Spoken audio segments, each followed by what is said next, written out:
Hi friends అందరికీ ఈరోజైతే నేను ఈవినింగ్ స్నాక్ కిందనైతే ఎంతో ఈజీగా 10 మినిట్స్లో చేసుకునే పునుగులు అయితే చేస్తున్నాను. పిల్లల కోసం అయితే అప్పటికప్పుడు అయితే చాలా ఈజీగా చేసుకునే ప్రాసెస్ ఇది. ముందుగా స్టవ్ మీద కడాయి పెట్టుకొని డీప్ ఫ్రైకి సరిపోయేంత ఆయిల్ వేసి ఆయిల్ హీట్ చేసుకోవాలండి.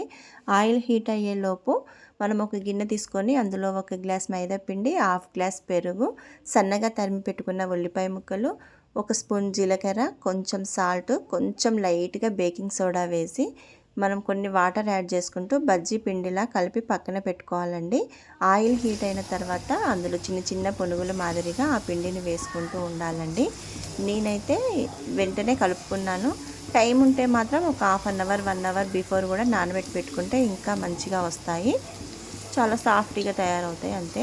ఇక దీనికైతే నేను టమాటా చట్నీ అయితే కొంచెం ప్రిపేర్ చేసి పక్కన పెట్టుకున్నానండి.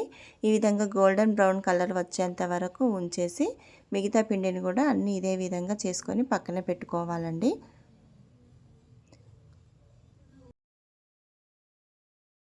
ఈ పునుగులోకి కాంబినేషన్ అయితే టమాటా చట్నీ చాలా అంటే చాలా బాగుంటుంది. మీరు ఒకసారి ఇలా ట్రై చేసి చూడండి.